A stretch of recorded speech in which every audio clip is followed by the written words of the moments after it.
Praise the lord. అందరికి కూడా వందనాలు. అందరు బాగున్నారు కదా?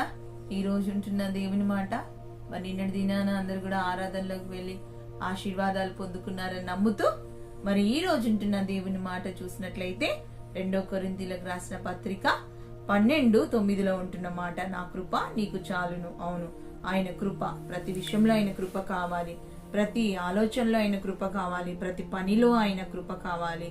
అవును, ఆయన కృప లేకపోతే మనం ఎందుకు కూడా కొరగాని వారిగా అవుతాం. అవును, కృప చాలా. కృప అంటే మీ అమితమైన ప్రేమ, లేకపోతే విలువలేని వారికి విలువనివ్వడము, మరి ఎంచలేని వారిని ఎంచి గనులుగా తీర్చడము. కృప అంటే ఒక ఏమంటారంటే ఒక బిచ్చగాన్ని తెచ్చి నీవే నా కుమారుడివని ఒక ధనవంతుడు ఉన్నత స్థితిలో ఉంచడమే కృప అంటారు కదా. మరి ఈ రోజు చూసినట్లయితే మనలను మరి దేవుడు దీవించులాగున, ఒక మాట ద్వారా దేవుడు బలపరచులాగున, ఆశీర్వదించులాగున, పురికొల్పులాగున, మన ఆలోచనలను ఆయన చిత్తానుసారంగా నెరవేర్చి ఆయన మరి ముందుపడి జరిగించులాగున, ఏ పనులైనా మరి మంచి ఆరోగ్యాన్ని ఇచ్చులాగున, క్షేమం ఇచ్చులాగున మనము ముందుకొస్తూ ఈ రోజు ఉంటున్న మాటని ధ్యానం చేస్తూ దేవుడి దీవెనలు పొందుకుందాం. 2 కొరింథీయులకు రాసిన పత్రిక 12:9 ఉంటున్న మాట, అందుకు నా కృప నీకు చాలును, బలహీనతల యందు నా శక్తి పరిపూర్ణమగుచున్నదని ఆయన నాతో చెప్పాను. కాగా క్రీస్తు శక్తి నా మీద నిలిచియుండు విశేషముగా నా బలహీనతల యందే బహుగా అతిశయపడుదును. అవును, ఈ మాటలు ఎవరు చెప్తున్నారంటే పౌలు భక్తుడు చెప్తున్నాడు. ఏ విషయంలో చెప్తున్నాడంటే, అందుకు నీ కృప నాకు చాలును అని, బలహీనతల యందు నా శక్తి పరిపూర్ణమగుచున్నదని ఆయన నాతో చెప్పాడని మరి సాక్ష్యం ఇస్తున్నాడు పౌలు భక్తుడు. ఎందుకు అంటే ఆయనకి ఒక ముళ్ళు ఉంది అంట. ఆయన ముళ్ళు ఏమి అంటే ఆయనకు ఒక మరి సాతాను చేత ఒక ముళ్ళు ఆయన శరీరంలో ఉంది. నేను హెచ్చిపోకున్నట్లు, నేను అతిశయించకుండానట్లు నాకు ఒక ముళ్ళు ఉంది, నాకు ఒక బాధ ఉంది, నాకు ఒక కష్టం ఉంది, నా శరీరంలో నాకు ఒక మరి వేదన ఉంది, అది తీసివేయమని నేను 3 సార్లు ప్రభుని వేడుకున్నప్పుడు ఆయన అన్నాడంటే నేను తీసివేయను.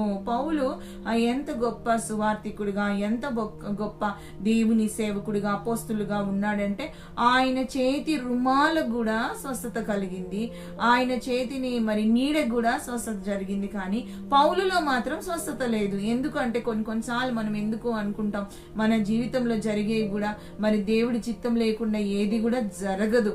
ఆయన అంటున్న మాట ఏమంటే, ఆయన ఒక ముళ్ళు పెట్టాడు. అవును, ఆ ముళ్ళు మరి నాకే మంచిది అంటే దేవుని దగ్గర నుంచి నేను ఎక్కిపోకుండా, దేవుడికి మరి అతిశయించకుండా, నేను మరి దేనిని బట్టి నేను పొంగిపోకుండా, మరి దేనిని బట్టి నేను మరి ఎక్కువగా హెచ్చించబడకుండా, నాకంటూ ఒక ముళ్ళు ఉంది, మరి దాన్ని తీసివేయమన్నప్పుడు దేవుడు అనుమతించకుండా ఒక మాట అయితే అన్నాడు.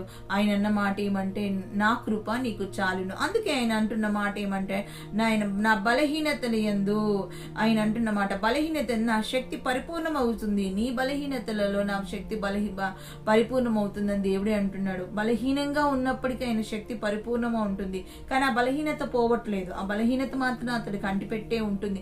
ఆ బలహీనత అతడి దగ్గరే ఉంటుంది. అవును, ఈరోజు దేవుడు నీతో నాతో మాట్లాడుతున్నాడు.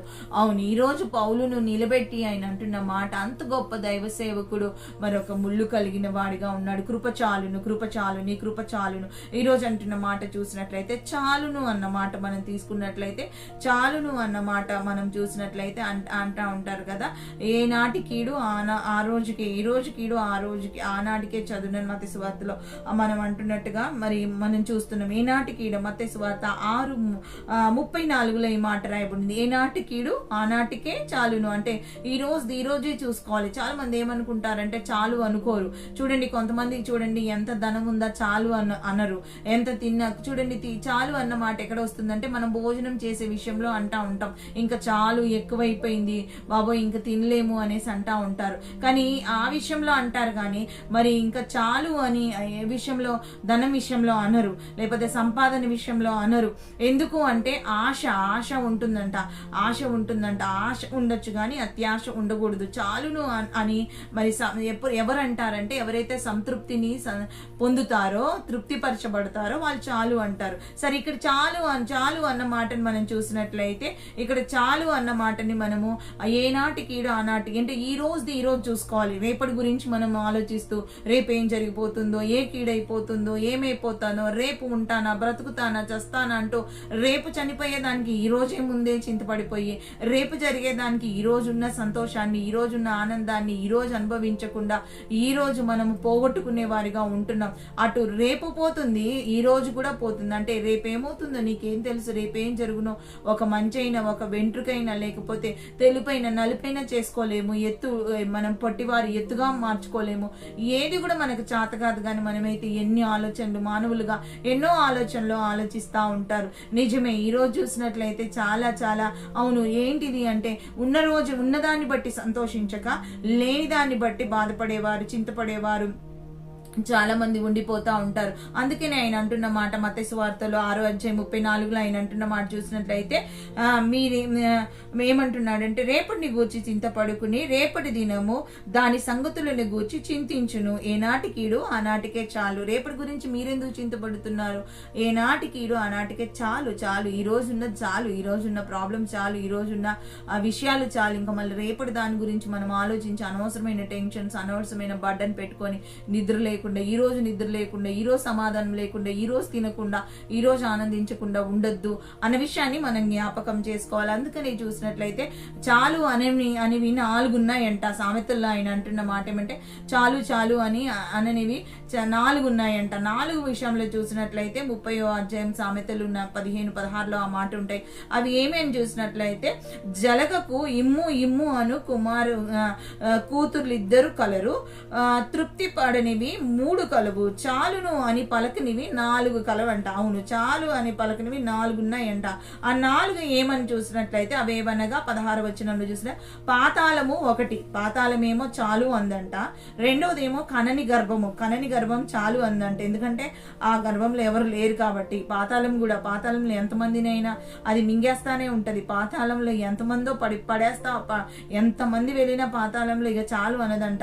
ఎన్ని కోట్ల మంది వెళ్ళినా చాలు అందంట.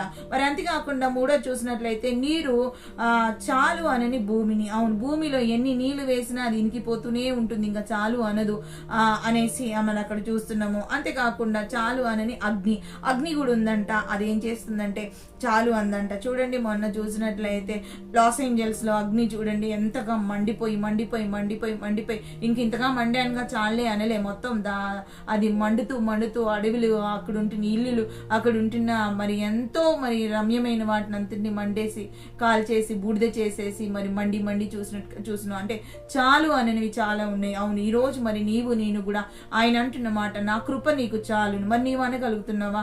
మరి నేను కూడా అనగలుగుతున్నావా? నాకు ఈ జీవితం చాలు, నాకు దేవుడిచ్చింది చాలు, నా దేవుడిచ్చిన సంతోషం చాలు, నా దేవుడిచ్చిన సమాధానం చాలు, నా దేవుడిచ్చిన భోజనం చాలు, నా దేవుడిచ్చిన ఇల్లు చాలు, నా దేవుడిచ్చిన కుటుంబం పని చాలు, నా దేవుడిచ్చిన సంపాదన చాలని ప్రతి దాన్ని కూడా మనం సంతృప్తి కలిగిన వారిగా మరి చాలు అంటూ మనం పలికే వారిగా ఉండాలి. అవును, దేవుని మహిమపరిచే వారిగా ఉండాలి. మరి ఇక్కడ ఇమ్ము అని అది అడుగుతుంది కానీ దానికి అంత మాత్రం కూడా సంతృప్తి లేదు. దాని బ్రతుకంతా కూడా అంతే, ఆ భూమి అంతే, ఆ అగ్ని అంతే, ఆ కనని గర్భము అంతే, ఆ పాతాళము అంతే, అవి అలాగే ఉండిపోతాయి అంటే ఎప్పటికీ కూడా అవి చాలు అని ఎప్పటికీ కూడా పలకవంట. మరి ఈ రోజు నీవు చాలు అంటున్నావా? ఒకవేళ అప్పుడు అడిగినప్పటికీ ఆ భక్తుడు చాలు అన్నప్పుడు ఇంకా చాలు, నా కృప నీకు చాలంటే గమ్మైపోయాడు, కామైపోయాడు. మరి ఇంకా అతను ఇంకేం అనలేదు. ఎందుకు నువ్వు నా కృప చాలు అంటున్నావేంటి యేసయ్య? మరి ఎంతమందికి బాగు చేసావు, నన్ను ఎందుకు బాగు చేయమని వ్యతిరేకించట్లేదు. కానీ దేవుడు ఏ మాట చెప్పాడో ఆ మాటకి లోబడిన వాడిగా మనం చూస్తున్నట్టుగా మనం ఉన్నాం.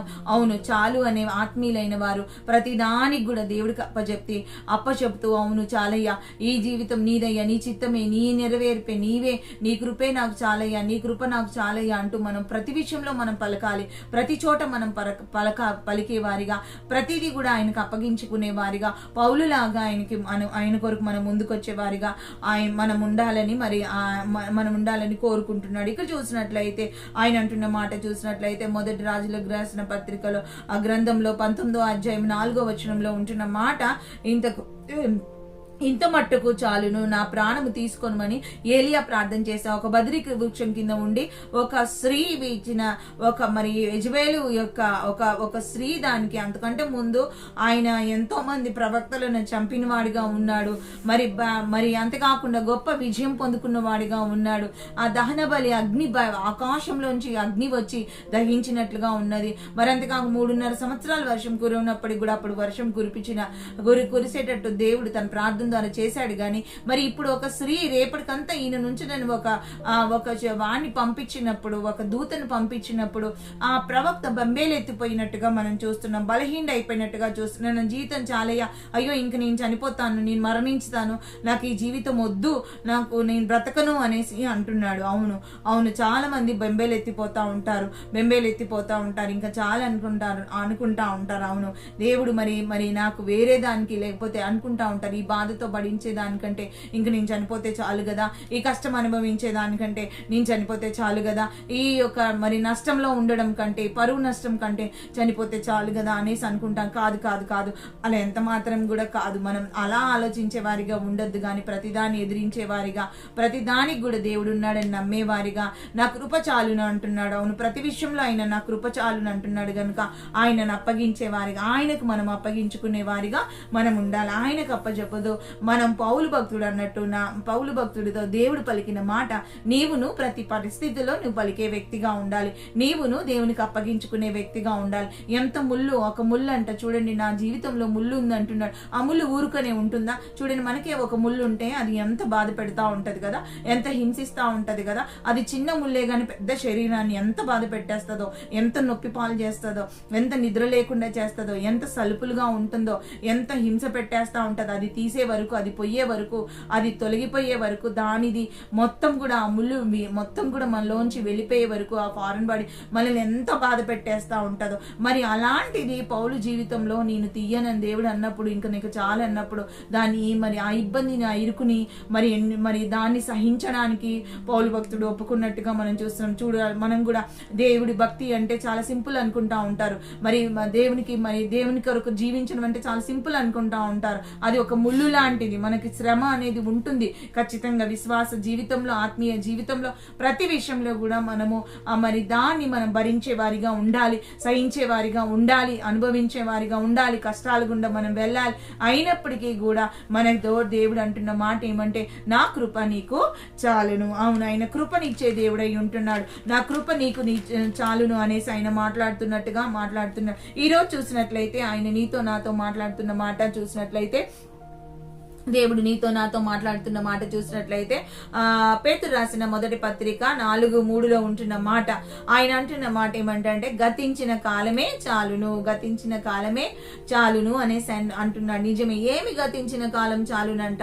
ఆయన అంటున్న మాట ఏంటంటే, మనము పోకిరి చేష్టలు, దురాశలు, మద్యపానము, అల్లరితో కూడిన ఆటపాటలు, వీటన్నిటికి కూడా ఆయన అంటున్న మాట ఏంటంటే, గతించిన కాలమే చాలు. గతించిన కాలమే. పోకిరి చేష్టలు వేస్తున్నావా, అల్లరితో కూడిన మద్యపానం ఉంటున్నావా, ఒకవేళ ఇవన్నీ కలిగి ఉంటున్నావా, అయితే చాలు. ఇంకా ఎంతగనము దేవుడి రాకడ వస్తుంది కదా, ఆయన సమీపంగా ఉన్నాడు కదా, దేవుడి మాట వింటూ కూడా లోబడిన తత్వము, ఇంకా చాలు, నువ్వు ఊరుకో, ఇంకా చాలు, సరిపోతుంది అనేసి ఆయన అక్కడ గద్దిస్తున్నట్టుగా మనం చూస్తున్నాం. అవును, ఈ రోజు నీతో నాతో దేవుడు మాట్లాడుతున్నాడు, చాలు, ఆయన కృప చాలును అనేసి ఆయన అంటున్నాడు. అయితే నేను కూడా మొదటి పేతురు 4:3 అన్న రీతిన మరి మనం ఎలాగున్నామో, అల్లరితో కూడిన ఆటపాటల, పోకిరి మాటల, లేకపోతే దురాశల, మద్యపానమా, ఎలా ఉంటున్నామో అవన్నీ కూడా మరి అవన్నీ కూడా గతించిన కాలం చాలును అనేసి ఆయన అంటున్నాడు.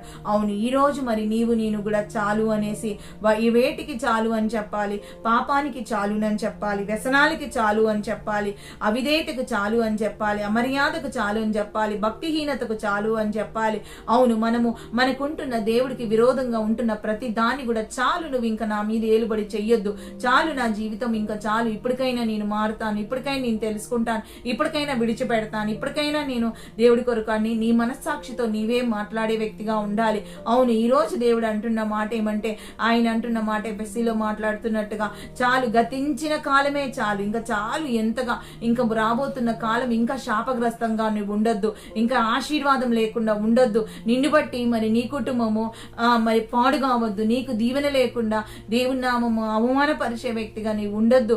అందుకొరకు ఇంకా చాలని ఒకసారి పుల్ స్టాప్ పెడితే, చాలని ఒకసారి నీవు మరి వెనక తట్టు తిరగద్దు, వెనక తట్టు చూడొద్దు. గతించిన కాలం చాలు, ఇంకా ముందున మంచి స్థితి కొరకు, మంచి దాని కొరకు, విశ్వాసం కొరకు, ఆత్మీయత కొరకు, పరిశుద్ధత కొరకు, నీతి కొరకు మరి మనం ప్రయాసపడే ఉండాలి. ప్రభు రాజ్యం కొరకు, సువార్త కొరకు, రక్షణ కొరకు మనం ప్రయాసపడే వారిగా ఉండాలి. మరి దేవుడు ఈ రోజు నీతో నాతో మాట్లాడుతున్నాడు. ఆయన అంటున్నాడు, ఆ గెసమనే తోటలో కూడా ఆయన ఎంతగానో ప్రార్థన చేస్తున్నప్పుడు శిష్యులు తూలి నిద్రపోతున్నారంట. తూలి నిద్రపోతున్నప్పుడు ఆయన అంటున్న మాట ఏమంటే, అయ్యయ్యో మీరు ఇంతగా నిద్రపోతున్నారు, శరీరం బలహీనమే, ఆత్మ సిద్ధమే, అయినా మీరు భక్తి చేయాలి. చాలా మందికి చూడండి, వారికి రోషమే ఉండదు, ఆత్మీయతే ఉండదు. ప్రార్థన అంటే నిద్రపోతారు, ఇంకా ప్రార్థన అంటే బలహీనమైపోతారు. ప్రార్థన అంటే, వాక్యం అంటే అన్ని చక్కగా వినగలుగుతారు కదా, అన్ని చక్కగా చెవులు రిక్కించుకొని పొరుగు వాళ్ళ, ఇరుగు వాళ్ళ గురించి, వీళ్ళ గురించి అది ఏదైనా వినాలంటే అబ్బబ్బబ్బా ఎంత ఇష్టమో, అబ్బబ్బబ్బా ఎంత ఆశో, వాళ్ళ గురించి వీళ్ళ గురించి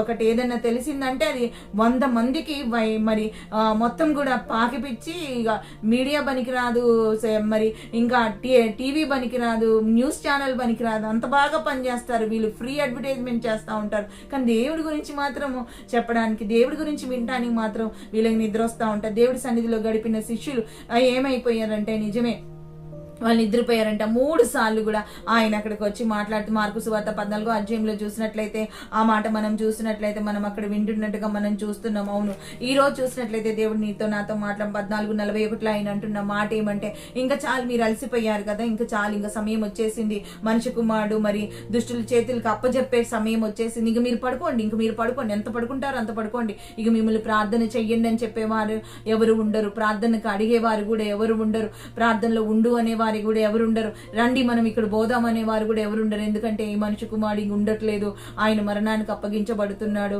ఆయన శిలువ మరణం పొందబోతున్నాడు, ఆయన పాపుల చేతికి ఆయన అంటున్న మాట చూసినట్లయితే, ఇంకా మీరు 3వసారి వచ్చి వారికి నిద్రపోయిన ఆ అలసట తీర్చుకొనుడి, ఇక చాలును, గడియ వచ్చినది, ఇదిగో మనిషి కుమారుడు పాపుల చేతికి అప్పగించబోతున్నాడు, మనిషి కుమారుడు పాపుల చేతికి అప్పచెప్తున్నాడు, అయితే ఇంకా మీరు హాయిగా పడుకోండి అనేసి ఆయన చాలే, ఇంకా మీరు చేసింది చాలే, ప్రయాస చాలే అనేసి వాళ్ళతో అంటున్నట్టుగా చూస్తున్నాము. చాలా సార్లు మనకి తెలీదు, మనకి అయ్యో ఈ విషయం నాకు ముందే తెలిస్తే బాగుండు, ఈ జ్ఞానం నాకు ముందే తెలిస్తే బాగుండు, నేను సరి చేసుకునేవాడిని, నేను చక్కదిద్దుకునేవాడిని అనేసి తర్వాత బాధపడతా ఉంటారు. నిజమే, ఆ భారం లేని వారిగా ఉంటారు. మరి ఈ రోజు దేవుడు నీతో నాతో మాట్లాడుతుండగా మనందరం కూడా ముందుకు వస్తూ, మరి దేవుడు చాలిన దేవుడు అయి ఉంటున్న దేవుడు, నా కృప నీకు చాలునని ఈ రోజు మరి శ్రేష్టమైన మాటతోటి శ్రేష్టమైన దీవెనలు దేవుడు ఇవ్వబోతుండగా మనమందరం కూడా ముందుకు వస్తూ చిన్న ప్రార్థన చేసుకుందాం. ఈ రోజు మ్యారేజ్ డే, బర్త్డే సెలబ్రేషన్స్ ఎవరున్నాయో వారిని ప్రత్యేకంగా దేవుడు దీవించులాగున, మరి ఎవరైతే మెమరబుల్ డే ఉందో, ఎవరైతే మిస్ అయిపోయారో వారిని దేవుడు జ్ఞాపకం చేసుకుని వారి స్థానంలో దేవుడే ఉండి వారికి ఓదార్చులాగున, మరి ప్రయాణాల్లో తోడుగా ఉండులాగున, ఎగ్జామ్స్ ఉంటే ఎగ్జామ్స్ లో తోడుగా, హాస్పిటల్లో ఉన్న వారిని దేవుడు ముట్టి స్వస్థపరచులు, అనారోగ్యం అన్నమాట కొట్టివేయబడు నాగున, అద్భుతాలు చేసే దేవుడు గనుక ఉద్యోగ విషయంలో, వ్యాపార విషయంలో, మరి అంతేకాకుండా గర్భఫల విషయంలో, వివాహ విషయం, అన్ని విషయాల్లో దేవుడు మేలు చేయలాగున, ముఖ్యంగా అప్పుల నుంచి విడుదల ఇచ్చేలాగున, మరి అన్ని విషయాల్లో దేవుడు మేలు చేయడం, మన ప్రార్థనలన్నీ కూడా సఫలపరచులాగున, కుటుంబాల క్షేమము సమాధానం దేవుడు అనుగ్రహించలాగున, మనమందరం కూడా ముందుకు వస్తూ ఈ రోజుని మనము దేవుని చేతిలో పెడుతూ దినచర్య అంతటిని బట్టి, అయ్యా ఈ దినమంతా నీవే ఏలుబడి చెయ్యాలయ్యా అంటూ ఆయన పాదాలు పట్టుకుంటూ మనమందరం కూడా మనలను, మన కుటుంబాలు యోబు అప్పచెప్పినట్లు యోబు స్తుతించుంటూ మనం కూడా ప్రార్థన చేస్తూ దేవుని నామాన్ని మహిమ పరుద్దాం. చిన్న ప్రార్థనతో గొప్ప దేవుడి పాదాలు పట్టుకుంటూ దేవుని నామాన్ని కొనియాడదాం. యేసయ్యా నీకు వందనాలు, స్తుతులు, స్తోత్రాలు ప్రభా. ఎంతో భక్తుడు, పరిశుద్ధుడు, ఏర్పాటు చేయబడిన వాడు, ఎన్నుకోబడిన వాడు, నీ ప్రత్యక్షతని వెలుగు చూసిన వాడు ప్రభా. నీ కొరకు ఎన్నో శ్రమలు అనుభవించి ప్రభా, యేసు నీ కొరకు ప్రయాసపడిన వాడు ప్రభా. అయ్యా ఈ కొందనాలు, స్తుతులు, స్తోత్రాలు అలాంటి పౌలతోటే ప్రభా, మీరు నాయన నా కృప నీకు చాలును అని సెలవిచ్చిన దేవుడు ప్రభా. ఎంత గొప్ప దేవుడు తండ్రి, నీ కొందనాలు ప్రభా. ఆ మాట మాతో కూడా మీరు పలుకుతుండగా ప్రభా, మేము నాయన చాలిన వారిగా ఉంటూ ప్రభా, అయ్యా నీ కొందనాలు ఉన్న ప్రతి విషయంలో నాయన ఈ మాట పలుకుతూ నాయన నా యేసయ్య కృప నాకు చాలు అంటూ ప్రభా మేమందరము కూడా నాయనా అయ్యా ప్రతి దాన్ని ఎదుర్కొనేవారిగా, సహించేవారిగా, భరించేవారిగా ప్రభా అయ్యా నీ కొందనాలు, స్తోత్రాలు, సమాధానం కలిగిన వారిగా, సంతృప్తి కలిగిన వారిగా ప్రభా అయ్యా నీ కొరకు నిలబడేవారిగా మమ్మల్ని అందరినీ చేయమని ప్రభా ఈ దినపు దీవెనల చేత నింపి మహిమ పొందమని నేనే స్తుతిస్తూ మమ్మలను, మా కుటుంబాలను, మా పరిస్థితులను, యెరూషలేము క్షేమం, నీతిమంతుల నాయన పరిశుద్ధుల ప్రార్థనలు నీ వైపు తిప్పమని ప్రభా అయ్యా మా దేశం, రాష్ట్రం, జిల్లాకు, ప్రాంతానికి ఆయన రక్షణ కార్యం జరిగించమని, మా ప్రార్థన సహాయం అడిగిన ప్రతి ఒక్కరిని ప్రభా మీరు జ్ఞాపకం చేసుకోమని, నాయన చెదిరిపోయిన కుటుంబాలు నిలబెట్టమని ప్రభా సమస్తాన్ని చేతులకు అప్పజెప్తే యేసయ్య నామంలో అతి వినయంగా బ్రతిమలాడుతూ ఈ దినచర్య అంతటిని నీ చేతులు అప్పజెపుతూ ఈ దినమంతా నీ చేతులకు అప్పజెప్తూ అడిగి వేడుకుంటున్నాం తండ్రి. ఆమేన్, ఆమేన్, ఆమేన్, ఆమేన్. అందరికి కూడా వందనాలు. Praise the lord. లైక్ చేయండి, షేర్ చేయండి, సబ్స్క్రైబ్ తప్పకుండా చేయండి. God bless you.